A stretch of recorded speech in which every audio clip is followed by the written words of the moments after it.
किमाओना, Japanese horror legend.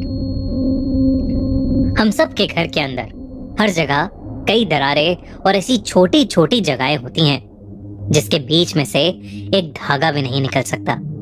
पर अगर उसी छोटी जगह या गैप में कोई बुरा साया कई समय से छुप के आपका इंतजार कर रहा हो तो 25 साल का इसामू जापान के शहर ओसाका में रहता था। वो हाल ही में एक नए घर में शिफ्ट हुआ था, लेकिन जिस दिन से इसामू उस घर में शिफ्ट हुआ उस दिन से उसे अजीब सा लगने लगा था। उसे हमेशा ऐसा महसूस होता था कि जैसे कोई उसे लगातार देख रहा है, लेकिन उस घर में उसके सिवा और कोई भी नहीं होता था। उस घर में इसामू जहां भी बैठा होता था या जो भी कर रहा होता था उसे हर समय ऐसा ही लगता था जैसे कि कोई उसके साथ उसके कमरे में ही है। कभी रात में डिनर करते हुए उसे लगता था कि डाइनिंग रूम में पर्दे के पीछे से कोई उसे घूर रहा है। तो कभी जब वो बाथरूम में होता तो उसे लगता कि जैसे बाथरूम के दरवाजे के नीचे से कोई उसे घूर रहा है। कभी कभी तो जब वो रात के अंधेरे में सो रहा होता और उसकी आंखें अचानक खुलती तो भी उसे कुछ पलों के लिए ऐसा लगता कि अंधेरे में दो सफेद आंखें उसे घूर रही हैं। इसामू इन सब से परेशान होकर बस उस चीज को ढूंढना चाहता था जो उसे घूर रही थी।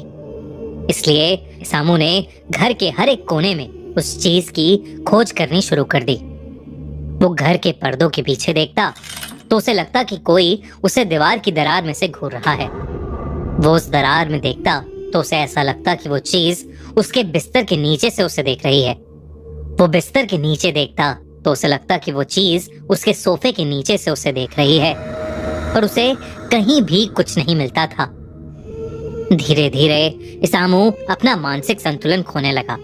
वो सब छोड़कर अपना सारा समय जो भी उसे घूर रहा था उसको ढूंढने में लगाने लगा। दिन रात वो बस यही करता रहता था। घर के जिस कोने में उसे वो चीज नहीं मिलती वो उस कोने पर टेप लगाकर उसे बंद करने लगा था। धीरे धीरे लगभग उसका सारा घर टेप हुई जगहों से भर गया था। इसामू इतना पागल हो गया था कि उसने अपने घर से बाहर जाना ही बंद कर दिया था। जब कई दिन बाद उसके ऑफिस के दोस्त उसके ऑफिस के ना आने की वजह उससे पूछने के लिए उसके घर पहुंचे तो उन्हें इसामू जमीन पर पड़ा हुआ मिला। वो किसी से डरा हुआ कांप रहा था और रो रहा था। उसके ऑफिस के दोस्तों ने उसकी इस हालत की वजह पूछी तो उसने बताया कि वो घर से बाहर इसलिए नहीं निकल रहा क्योंकि वो लड़की उसे कहीं जाने नहीं दे रही है।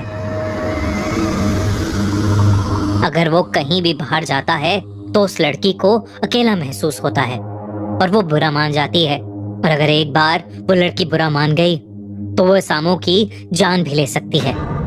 उसके दोस्तों को ये बात सुनकर बेहद अजीब लगा और उन्होंने जब उससे पूछा कि कौन सी लड़की और वो किधर है तो उसने अपने कमरे की ड्रेसिंग टेबल की तरफ उंगली उठाई। ये सुनकर उसके दोस्त को और अजीब लगा क्योंकि वहां कोई नहीं था। इसामू ने कहा कि वो लड़की उस टेबल और दीवार के बीच में जो गैप है वहां है। ये सुनकर उसके सारे दोस्त उसका डर खत्म करने के लिए उस गैप को देखने गए, लेकिन जैसे ही वो उस गैप के पास पहुंचे उनके डर के मारे रूह ही कांप गई क्योंकि ड्रेसिंग टेबल और दीवार के बीच के बस 5 सेंटीमीटर के गैप में एक लाल ड्रेस में लंबे बालों वाली एक लड़की खड़ी थी जो सिर्फ उन्हें घूरे जा रही थी। वो लड़की बेहद डरावनी लग रही थी। अचानक उस लड़की के हाथ उस गैप में से बाहर आए। उस लड़की के हाथों के नाखून बहुत नुकीले थे। धीरे धीरे वो उस गैप से बाहर आने लगी। ये देखते ही इसामू के सारे दोस्त बहुत ज्यादा घबरा उठे और वो इसामू को अकेला छोड़कर उसके घर से भाग गए। उस दिन के बाद से इसामू किसी को कभी नहीं दिखा। इसामू के साथ क्या हुआ ये तो किसी को नहीं पता चल पाया, पर उस दिन के बाद से उसके दोस्त जो वहां उससे मिलने आए थे अपने घर के छोटे से छोटे गैप से आंख नहीं मिला पाए क्योंकि जब भी वो उन गैप्स के बीच में से देखते थे उन्हें वही लड़की की आत्मा दिखती थी। कुछ महीनों बाद उसके सारे दोस्त भी हमेशा के लिए कहीं गायब हो गए। इसामू और उसके दोस्त क्यों और कहां गायब हुए, ये आज तक किसी को नहीं मालूम। पर उनकी जान पहचान वालों को ये लगता है ये सब उसी लड़की की आत्मा की वजह से हुआ है। उस लड़की की आत्मा जिसको सब सुकिमा ओना बुलाते हैं। सुकिमा ओना जापान की एक ऐसी स्पिरिट है जिसे the girl in the gap के नाम से भी जाना जाता है।